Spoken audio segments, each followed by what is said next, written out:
High বন্ধুরা, শুভ দুপুর। আজ সোমবারের মেনু নিয়ে চলে আসলাম, নিরামিষ মেনু। এ দেখো, করবো লাল শাক, এই বড়ি দিয়ে করব। আর এদিকে করছি ঘাটি তরকারি।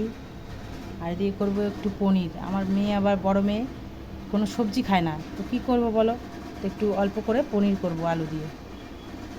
তো দেখতে থাকো তোমরা রান্নাটা। দিচ্ছি শাক করার জন্য যে কালো জিরা আর শুকনো লঙ্কা ফোড়নটা দেবো। বড়িগুলো দিয়ে দিচ্ছি।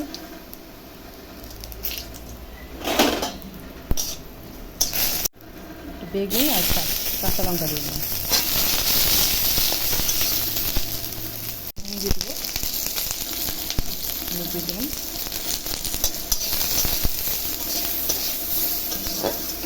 এখন শাকটা দিয়ে দেবো।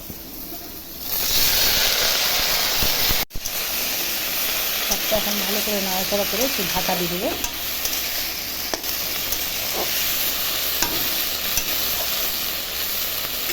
একটু ঢাকা দিয়ে দেবো। দেখো বন্ধুরা, আমার লাল শাকটা হয়ে গেছে। এখন নামিয়ে নেবো লাল শাকটা। দেখো, আমার লাল শাকটা নামাই নিচ্ছি। এখন ঘাটি তরকারিটা করছি, দেখতে থাকো। শুকনো লঙ্কা ফোড়ন দিচ্ছি, এই যে 5 ফোড়ন দিয়ে দিচ্ছি। এটা দিয়ে দেবো, লবণ দিয়ে দেবো, হলুদ দিয়ে দেবো। এখন নিয়ে করে একটু ঢাকা দিয়ে দেবো।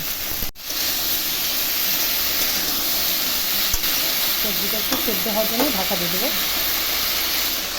দেখি তো ঢাকনাটা খুলে কতটা সেদ্ধ হলো নাকি সবজিটা।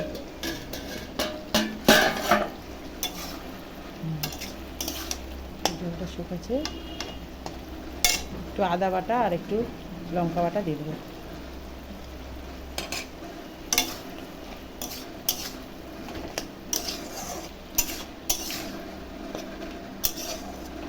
আর একটু হবে সবজিটা।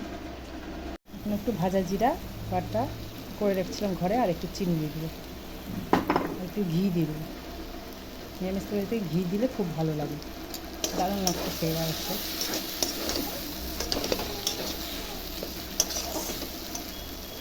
সবজিটা আমার হয়ে গেছে, এই সবজিটাও নামায় নিচ্ছি। এই পনিরগুলো ভেজে নিচ্ছি। এখন পনির করবো।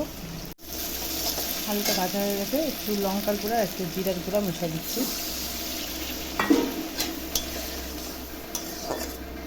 হালকা করে পাতলা করে করবো।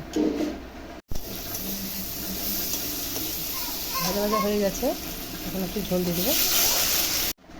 পনিরের ঝোলটা ফুটে গেছে, হয়ে গেল। আর এখন একটু গরম মশলা বেটে রেখেছিলাম বাড়িতে, এটা দিয়ে দিলাম। আর এই যে একটু ঘি দিয়ে দিলাম। হয়ে গেল আমার সবগুলো রান্না তৈরি। আমার সবকটা রান্না তৈরি হয়ে গেল আজকে দুপুরকার মেনু। শাক ভাজা, পনিরের তরকারি আর ঘাটি তরকারি, এদিকে ভাত আছে।